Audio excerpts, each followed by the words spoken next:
नमस्कार, बहुत बहुत स्वागत है आप सभी का सुबह 9 बजे की तमाम अहम खबरों के साथ। मैं हूं प्रीति। एक नजर हेडलाइंस पर। कुलभूषण जाधव की फांसी पर अंतर्राष्ट्रीय अदालत ने लगाई रोक। वियना संधि के उल्लंघन का आरोप। पाकिस्तान को आदेश के अमल के लिए लिखा खत।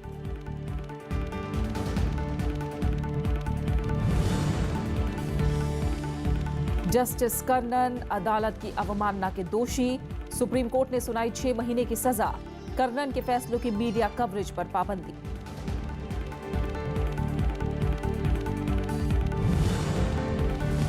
शोपियां में सैन्य अधिकारी की हत्या। लेफ्टिनेंट उमर फयाज के शव पर मिले गोलियों के निशान। कुलगाम से हुआ था अपहरण।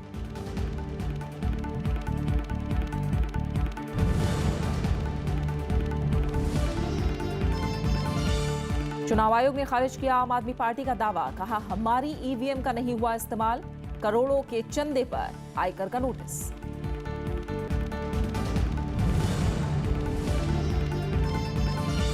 और झूलन गोस्वामी ने वनडे में रचा इतिहास। 181 विकेट लेने वाली बनी पहली महिला क्रिकेटर। ऑस्ट्रेलिया की कैथरीन का तोड़ा रिकॉर्ड।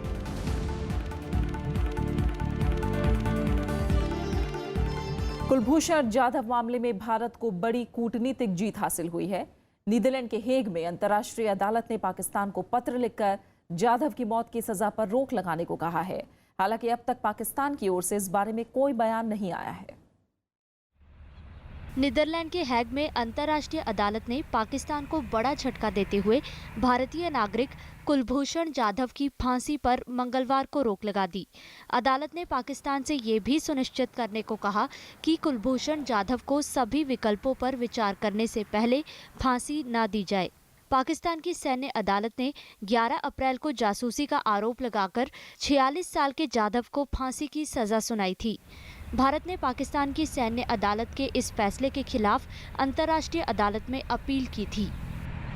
भारत ने इस मामले में पाकिस्तान पर वियना संधि के उल्लंघन का आरोप लगाया था। दायर अपील में यह भी कहा गया था कि कुलभूषण जाधव को पक्ष रखने का मौका नहीं दिया गया और न ही उन्हें भारत के उच्चायोग अधिकारियों से मिलने की इजाजत दी गई। भारत ने अंतर्राष्ट्रीय न्यायालय में कहा था कि कुलभूषण जाधव को ईरान में अगवा किया गया था, जहां वो भारतीय नौसेना से रिटायर होने के बाद व्यापार कर रहे थे। सुषमा स्वराज के मुताबिक अदालत ने ये फैसला रूल ऑफ कोर्ट के पैरा 4 के अनुच्छेद 74 के तहत सुनाया है। साथ ही उन्होंने अपने ट्वीट में जाधव की मां को इस फैसले की जानकारी देने की बात कही। हालांकि अब तक पाकिस्तान की ओर से इस बारे में कोई बयान नहीं आया है। जाधव के परिवार और उनके करीबियों ने इस कूटनीतिक जीत पर खुशी जताई है। बहुत ही खुशी की बात है कि इंटरनेशनल कोर्ट ने पहली बार ऐसा हुआ है किसी भारत के इसके लिए उन्हें दखल अंदाजी करके उसके फांसी पे रोक दी। भारत सरकार ने जो अपना पक्ष रखा था जो उनके संबंध में, वही कामयाब हुआ। पाकिस्तान ने पिछले साल 3 मार्च को बलूचिस्तान से जाधव की गिरफ्तारी दिखाई थी और इसके बारे में भारत को 25 मार्च 2016 को आधिकारिक जानकारी दी थी। भारत ने 16 बार कुलभूषण जाधव को कानूनी मदद देने के लिए कॉन्सुलर एक्सेस की मांग की, लेकिन पाकिस्तान ने अब तक इसकी मंजूरी नहीं दी, जिसके बाद भारत ने इस मसले में कड़ा रुख अपनाया। विदेश मंत्री सुषमा स्वराज ने संसद में कहा था कि जाधव को छुड़वाने के लिए भारत किसी भी हद तक जाएगा। Bureau report, Rajya Sabha TV. Islamabad में भारतीय उच्चायोग की शरण में पहुंची भारतीय नागरिक उज़्मा के मामले में पाकिस्तान का बयान आया है। पाकिस्तान के विदेश मंत्रालय के प्रवक्ता नफीस ज़कारिया ने कहा है कि उज़्मा को कानूनी जरूरतों के पूरा होने के बाद ही स्वदेश भेजा जाएगा। भारतीय उच्चायोग ने उज़्मा से जुड़ी तमाम जानकारी और दस्तावेज पाकिस्तान सरकार को उपलब्ध करा दिए हैं। उज़्मा ने इस्लामाबाद की अदालत में अपने पति ताहिर अली के खिलाफ याचिका दायर की है। भारतीय महिला ने उसके साथ बंदूक की नोक पर निकाह करने, घरेलू हिंसा और शोषण का आरोप लगाया है। उज़्मा ने सोमवार को मजिस्ट्रेट के सामने बयान भी दर्ज कराया था।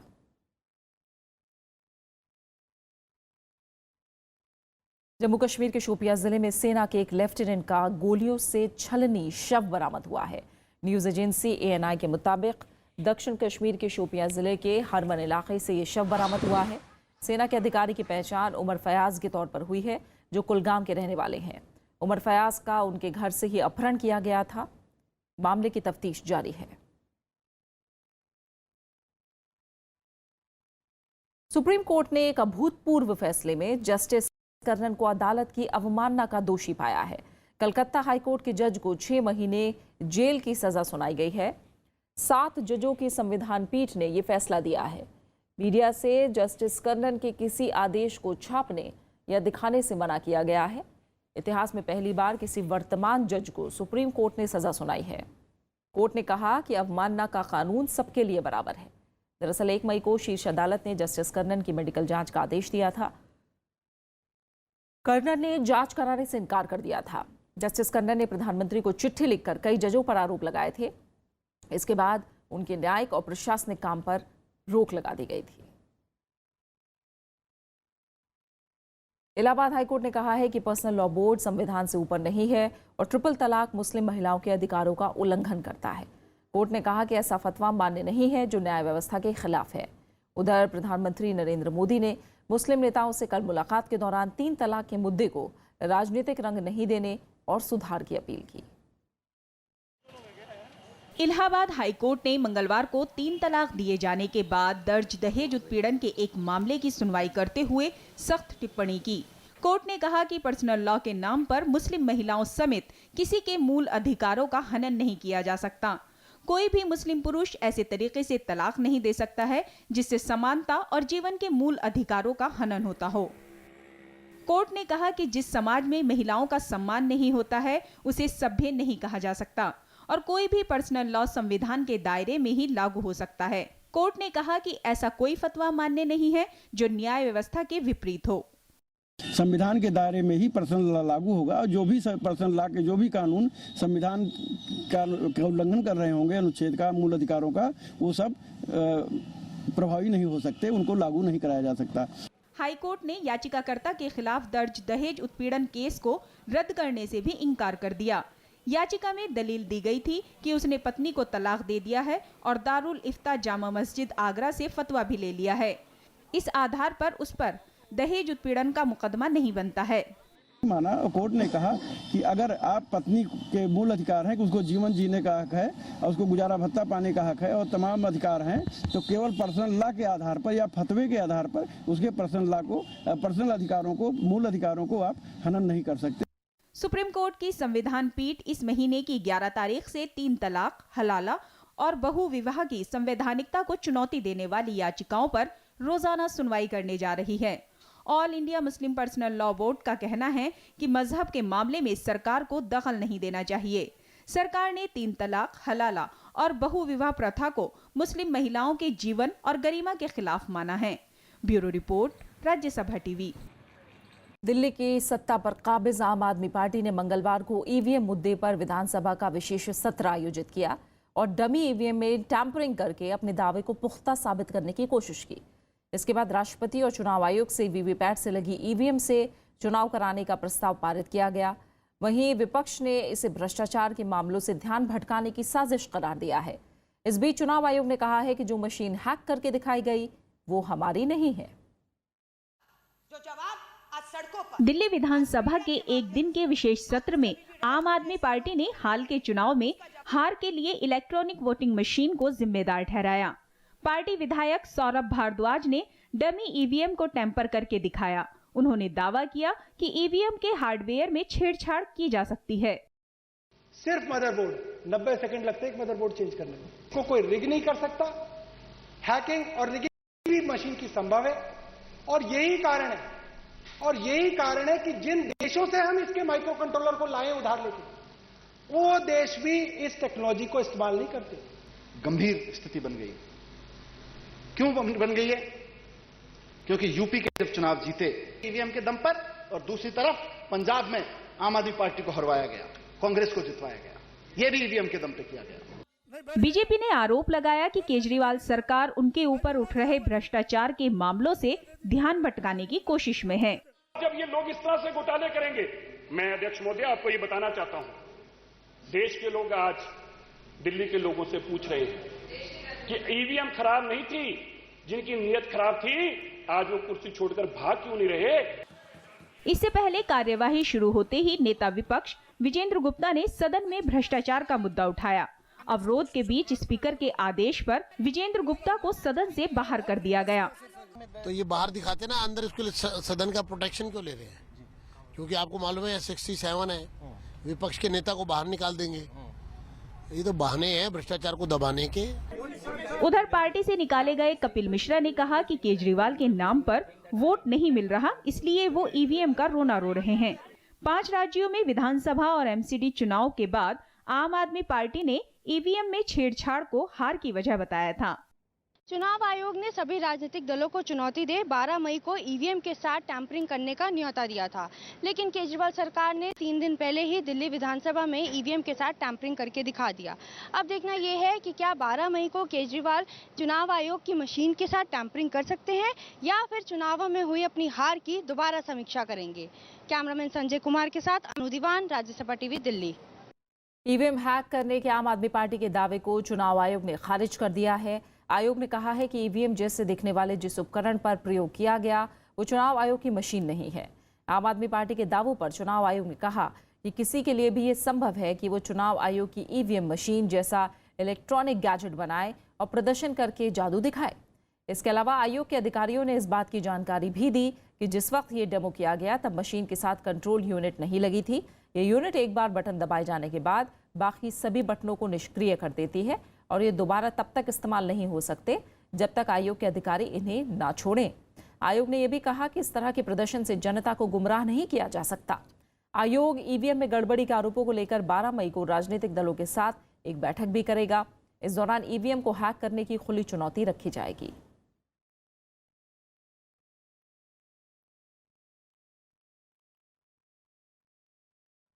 दिल्ली सरकार के पूर्व मंत्री कपिल मिश्रा ने मंगलवार को सीबीआई में अरविंद केजरीवाल और पार्टी के नेताओं के खिलाफ शिकायत दर्ज कराई। उन्होंने चेतावनी दी है कि अगर आम आदमी पार्टी के नेताओं के विदेश दौरों की जानकारी सार्वजनिक नहीं की गई तो वो अनशन पर बैठेंगे। वहीं सीबीआई ने शिकायतों की जांच कराने की बात कही है। एसीबी में शिकायत के बाद कपिल मिश्रा मंगलवार को दिल्ली में सीबीआई के दफ्तर पहुंचे। यहां उन्होंने 3 शिकायतें दर्ज कराई हैं। इसमें अरविंद केजरीवाल पर 2 करोड़ के नकद लेन देन, केजरीवाल के रिश्तेदार की 50 करोड़ की लैंड डील और आम आदमी पार्टी के नेताओं के विदेश दौरे को लेकर शिकायतें की गई हैं। कपिल मिश्रा ने आम आदमी पार्टी के नेताओं की विदेश यात्राओं की डिटेल्स सार्वजनिक किए जाने की मांग की। 3 एफआईआर दर्ज कराने जा रहा हूँ। पहली एफआईआर अरविंद केजरीवाल और सतेंद्र जैन जी के बीच कैश एक्सचेंज की, दूसरी एफआईआर अरविंद केजरीवाल जी के रिश्तेदारों को इलीगल जमीन देने की और तीसरी एफआईआर आम आदमी पार्टी के 5 नेता आशीष खेतान, राघव चड्ढा, संजय सिंह, दुर्गेश पाठक और सतेंद्र जैन के विदेशी दौरों की जाँच की। आरोप लगने के बाद अरविंद केजरीवाल के निशाने पर आ गए। मंगलवार को बीजेपी कार्यकर्ताओं ने मुख्यमंत्री आवास के बाहर प्रदर्शन किया। वहीं दिल्ली बीजेपी अध्यक्ष मनोज तिवारी ने आम आदमी पार्टी पर चंदे की गलत जानकारी देने का आरोप लगाया है और चुनाव आयोग में शिकायत भी दर्ज कराई है। एक बार फिर से इनकम टैक्स डिपार्टमेंट को बताया गया, वेबसाइट पे डाला गया और इलेक्शन कमीशन को बताया गया, तीनों अलग। It has also been reported that there were 461 missing names or addresses of the donors. Congress का आरोप है कि आम आदमी पार्टी में सच बोलने वालों को बाहर निकाल दिया जाता है। भ्रष्टाचार के खिलाफ लड़ने वाली पार्टी के लोग खुद भ्रष्टाचार के अंदर संलग्न पाए जा रहे हैं। तो जो मुख्य मुद्दे जिनको लेकर के पार्टी बनी थी वो सारे के सारे मुख्य मुद्दे एक एक करके धाराशायी होते जा रहे हैं। आम आदमी पार्टी कपिल मिश्रा के आरोपों को साजिश करार दे रही है। कपिल मिश्रा जी किसी जो मीडिया ने सवाल पूछे उसका जवाब देने के लिए बिल्कुल समर्थ रहे कि कैसे किस अटैची में थे, किस बैग में थे, कैसे थे, वो भी उनको कुछ नहीं जवाब दे पाए। मंत्रिमंडल से निकाले जाने के बाद पार्टी से भी सस्पेंड हुए कपिल मिश्रा ने सोमवार को दिल्ली एंटी करप्शन ब्रांच में टैंकर घोटाले को लेकर शिकायत की थी। इसमें उन्होंने केजरीवाल और उनके साथियों पर आरोपियों को बचाने का आरोप लगाया था। प्रणब गोस्वामी, राज्यसभा टीवी। भ्रष्टाचार के आरोपों में घिरे अरविंद केजरीवाल और आम आदमी पार्टी की मुश्किलें बढ़ती जा रही हैं। पार्टी के डोनेशन लेने के तौर तरीकों पर सवाल उठा है। केंद्र सरकार और एजेंसियां इसकी जांच कर रही हैं। आयकर विभाग ने आम आदमी पार्टी के नेताओं को नोटिस जारी करके जवाब मांगा है। आयकर विभाग ने आम आदमी पार्टी को नोटिस जारी किया है। पार्टी पर चंदे के रिकॉर्ड में हेराफेरी का आरोप लगा है।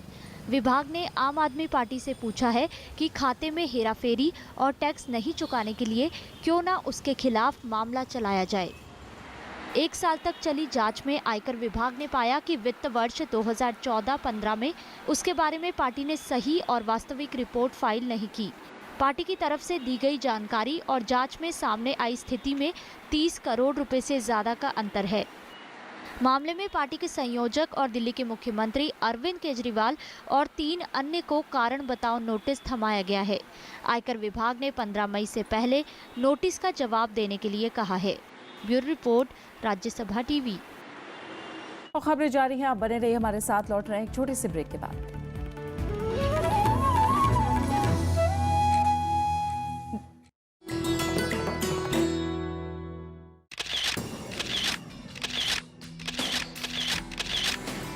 राष्ट्रपति भवन का ताम्र गुंबद, आलीशान और बेजोड़। सांची की बौद्ध स्तूप से प्रभावित इस गुंबद की ऊंचाई बाकी इमारत से करीब 2 गुनी। 6 अप्रैल 1929 को बनकर हुआ तैयार। ये शानदार गुंबद राष्ट्रपति भवन की स्थापत्य कला और खूबसूरती को लगाता है 4 चांद।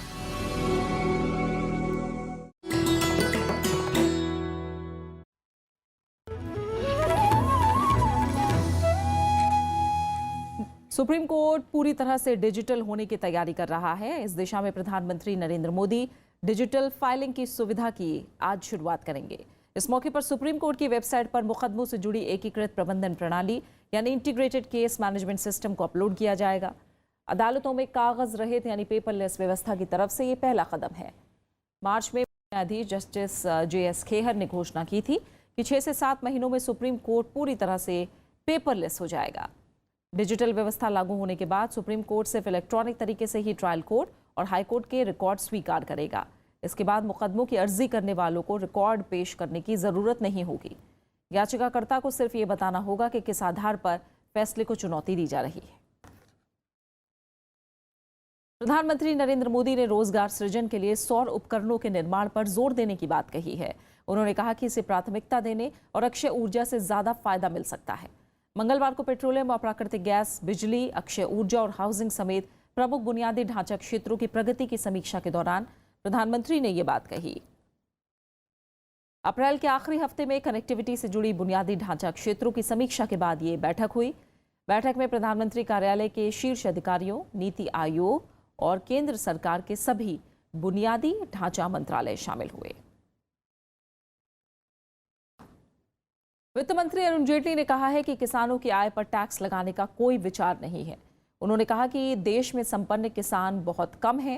वित्त मंत्री के मुताबिक कृषि क्षेत्र संकट में है, इसलिए कर लगाने का सवाल ही पैदा नहीं होता। उन्होंने कहा कि किसानों की मदद होनी चाहिए, ना कि उन पर टैक्स लगाया जाना चाहिए। ये दूसरा मौका है जब वित्त मंत्री ने किसानों पर टैक्स नहीं लगाने की बात कही है। नीति आयोग के सदस्य विवेक देब्रॉय ने किसानों पर टैक्स लगाने का सुझाव रखा था। नीति आयोग भी देब्रॉय की राय को निजी बताकर खारिज कर चुका है। महाराष्ट्र में स्वाइन फ्लू से इस साल जनवरी से लेकर अब तक कम से कम 185 लोगों की मौत हो चुकी है। इनमें सबसे ज्यादा मौत पुणे में हुई है। यहाँ स्वाइन फ्लू से मरने वालों का आंकड़ा 55 दर्ज किया गया है। दरअसल मौसम में हो रहे लगातार बदलाव के साथ साथ तापमान में उतार चढ़ाव हो रहा है और इस वजह से H1N1 वायरस फैल गया है। स्वाइन फ्लू से संक्रमित मरीजों के लक्षणों में भी बदलाव हुआ है। पहले इस बीमारी की चपेट में आए मरीजों में कफ, बुखार और सर्दी के लक्षण होते थे, लेकिन अब मरीजों में पेट दर्द और गले में खराश जैसे लक्षण भी जुड़ गए हैं।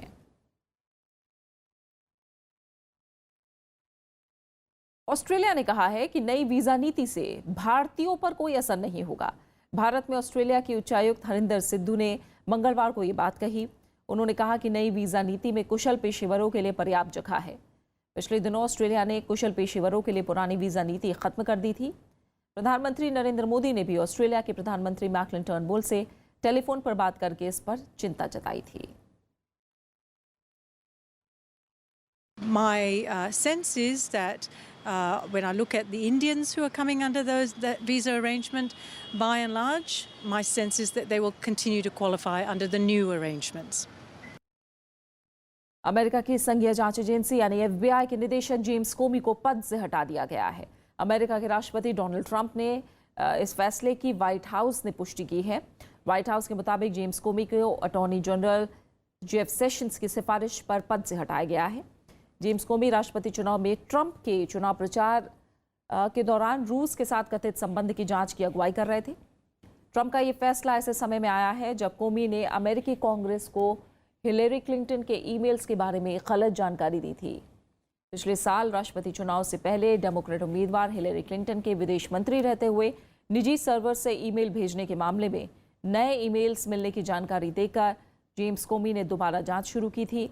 राष्ट्रपति चुनाव में हार के लिए हिलेरी क्लिंटन जेम्स कोमी को जिम्मेदार ठहरा चुकी हैं।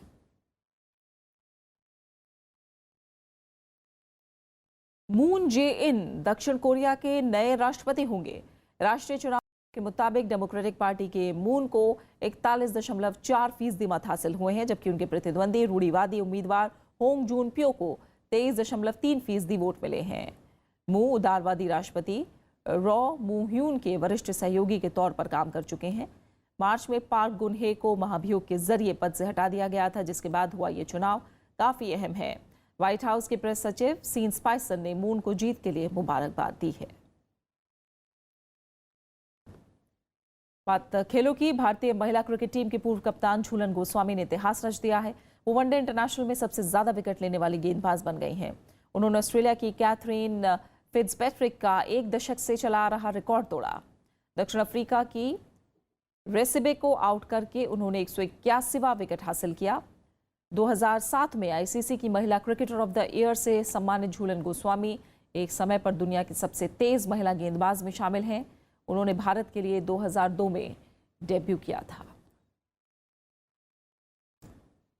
देहरादून में चल रहे विरासत महोत्सव में मंगलवार की शाम देश के चोटी के शायरों के नाम रही। वसीम बरेलवी और शीनकाफ निज़ाम सरीखे बेहतरीन शायरों ने अपनी शेरों और नज़मों से सुनने वालों को एक यादगार शाम दी। पेश है विरासत की शायराना शाम के कुछ खास लम्हे। मतलब यूं हुआ है कि सिर्फ एक रात है जो ऐसा हुनर रखती है, सिर्फ एक रात है जो ऐसा हुनर रखती है, आसमानों में सजा कर वो गुहर रखती है, और वो समंदर की तरह शोर मचाने से रही, वो समंदर की तरह शोर मचाने से रही, जबकि सीने में नदी कितने भंवर रखती है। बहुत अच्छा गजल का मतलब आपकी खिदमत में पढ़ता हूँ कि सफर से लौट जाना चाहता है, सफर से लौट जाना चाहता है, परिंदा आशियाना चाहता है, सफर से लौट जाना चाहता है, बहुत अच्छा है, परिंदा आशियाना चाहता है, कोई स्कूल की घंटी बजा दे, ये बच्चा मुस्कुराना चाहता है। बहुत अच्छा है। बात खास शख्सियत की। मशहूर गणितज्ञ के.जी. रामनाथन की आज पुण्यतिथि है। के.जी. रामनाथन का पूरा नाम कोलांगुता गोपाल अय्यर रामनाथन था। रामनाथन को उनकी नंबर थ्योरी के लिए याद किया जाता है। गणितीय अनुसंधान और शिक्षण के विकास में भी उनका उल्लेखनीय योगदान रहा है। गणित के क्षेत्र में उनके अहम योगदान के लिए के.जी. रामनाथन को कई सम्मान मिले। 1965 में उन्हें नंबर थ्योरी के लिए शांति स्वरूप भटनागर पुरस्कार मिला। 1983 में रामनाथन को पद्म भूषण से भी नवाजा गया। आला तरीन शायरों में शुमार कैफी आजमी की आज पुण्यतिथि है। कैफी आजमी नए दौर के शायर थे। वो शुरू से ही वामपंथी आंदोलन से जुड़े रहे। उनकी कई नज़्मों में भी इस विचारधारा की झलक दिखाई देती है। मैं ढूंढता हूँ जिसे वो जहां नहीं मिलता, नई जमीन नया आसमां नहीं मिलता। मशहूर शायर, गीतकार और screen play writer Syed Athar Hussain Rizvi यानी कैफी आजमी को यूं तो शायरी का शौक बचपन से रहा, लेकिन उन्हें पहचान मिली मुंबई पहुंचकर, जहां उन्होंने कई फिल्मों को अपनी गजलों और गीतों से संवारा।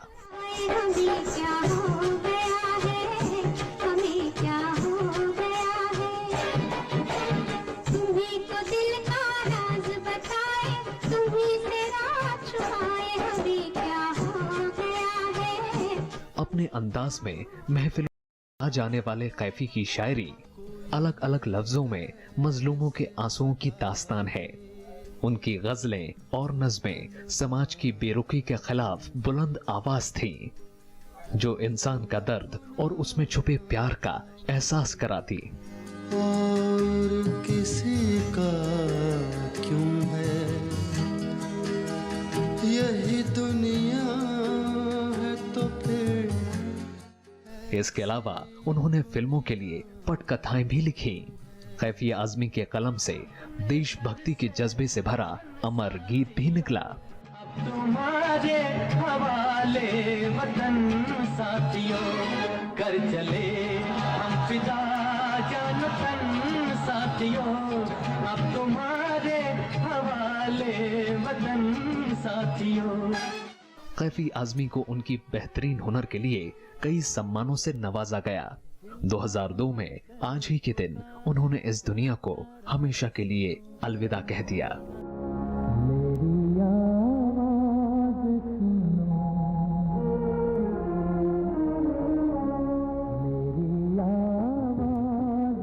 Bureau report, Rajya Sabha TV.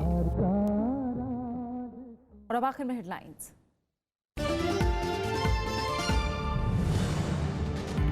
Kulbhushan Jadhav की फांसी पर अंतर्राष्ट्रीय अदालत ने लगाई रोक। वियना संधि के उल्लंघन का आरोप।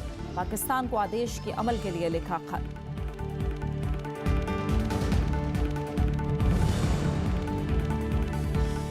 जस्टिस कर्नन अदालत की अवमानना के दोषी। सुप्रीम कोर्ट ने सुनाई 6 महीने की सजा। कर्नन के फैसलों की मीडिया कवरेज पर पाबंदी।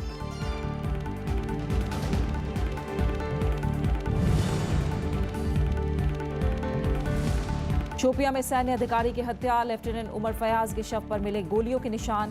कुलगाम से हुआ था अपहरण।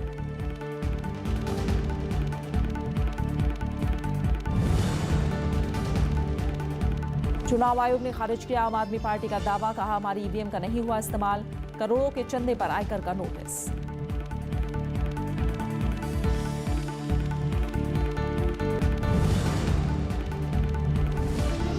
और झूलन गोस्वामी ने वनडे में रचा इतिहास। 181 विकेट लेने वाली बनी पहली महिला क्रिकेटर। ऑस्ट्रेलिया की कैथरीन का तोड़ा रिकॉर्ड।